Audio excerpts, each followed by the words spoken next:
So part 2 of our video, where we are going to start exploring the actual physical part of the fort of Fort Erie. And we have a plaque over here talking to us about the decisive Battle of Queenston Heights.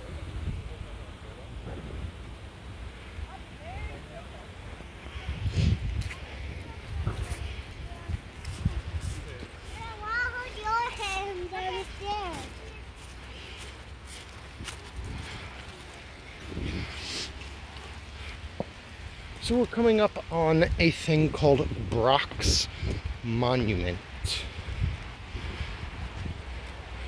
Here is all the stuff with Brock's Monument.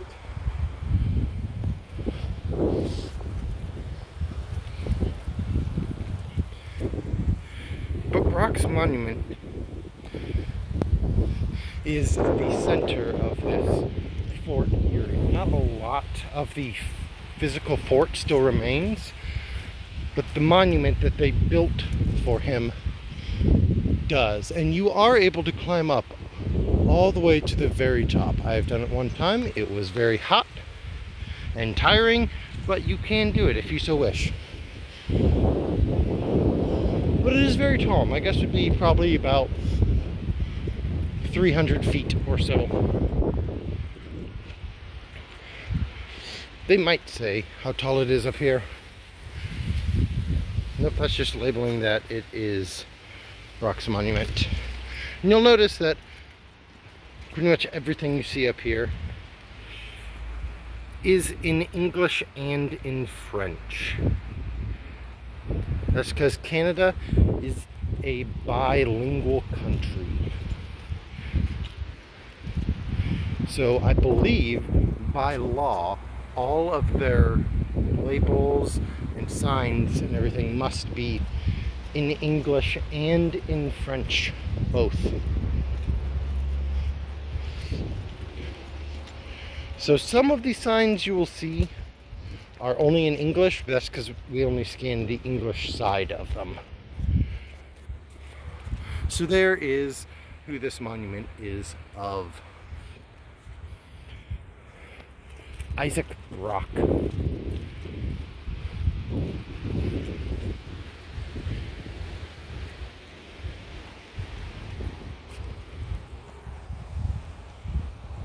And there is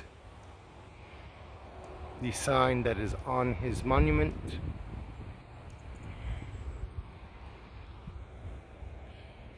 Stating that they raised this because when he was 43, he helped defend against the Americans.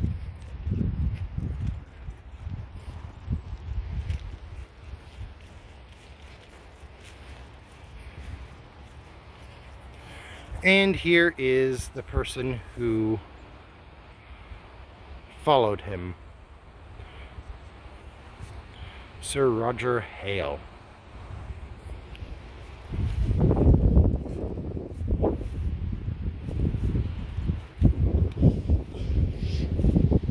And here is where you would see the actual walls of the fort if all of them were still standing. Because right here, as it goes down, is where you would land all of your boats and you would try to march up here. So this is where you would find some of where the original fort would be.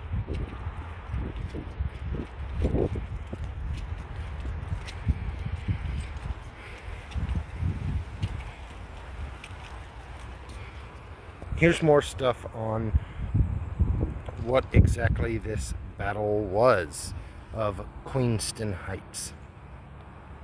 And you can see you have both English and French.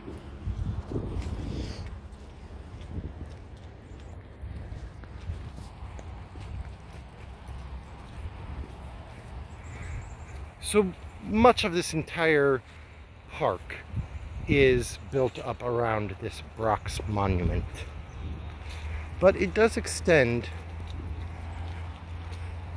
in the other directions as well. It is a very large area, as you would expect, defined for a fort.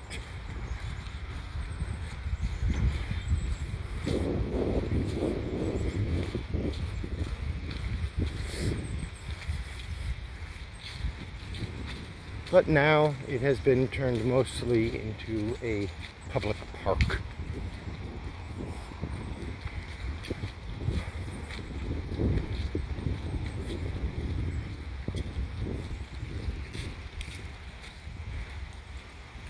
And the last major monument that you find around here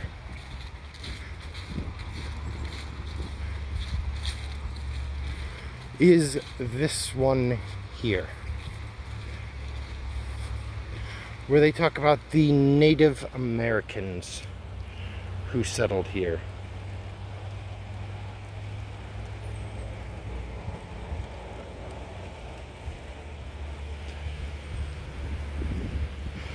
And there's the same sign, as always, in French. And thanking the people who helped make it.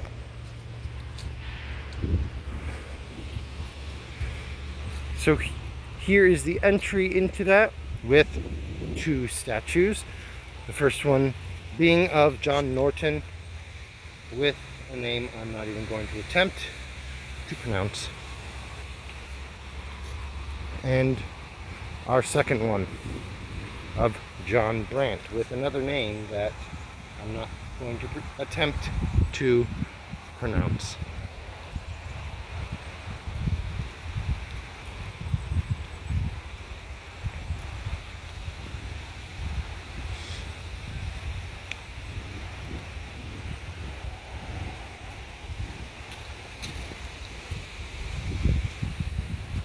So this is honoring 6 nations as well as all these others that helped during the War of 1812.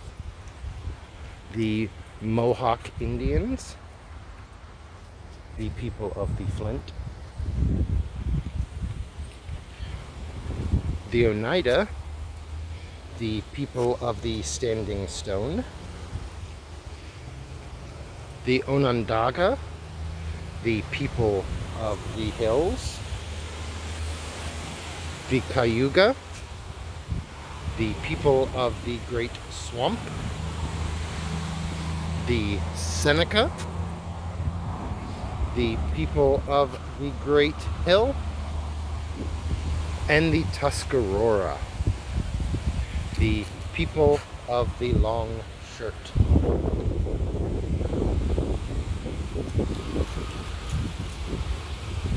So this is the monument honoring their help during the War of 1812.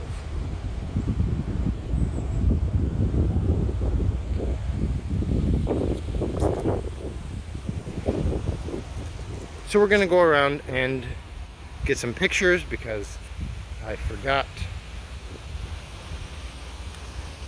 the previous time.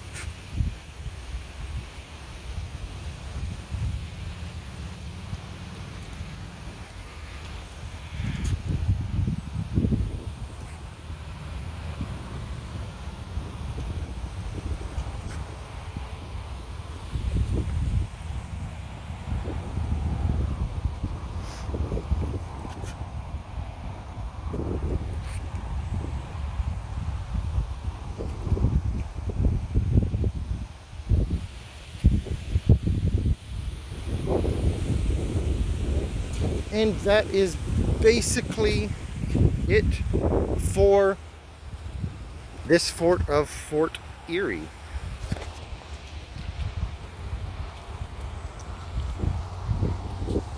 As you can see, there is much more that we could explore off that way, but it is mostly just park now. So with that, hopefully you are enjoying your fall break. I just noticed that at the entrance they have a turtle built out of stone. Very interesting. So hopefully you are enjoying your fall break. And if you are interested, I will be hopefully streaming onto my YouTube page on Wednesday.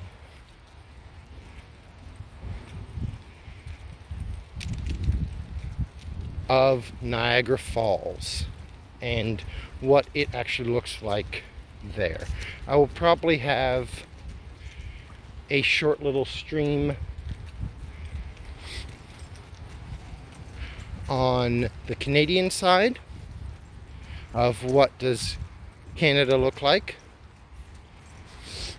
and then I will also be streaming on the American side. However, they will have to be two different streams, as there's probably very little way that I could continue my stream as I cross the border, and I am not going to try to do that. So, two different streams on Wednesday. If you are interested in any of them, feel free to look at the Instagram that I have, and I will be posting when I will be streaming on there. Till then, enjoy your break.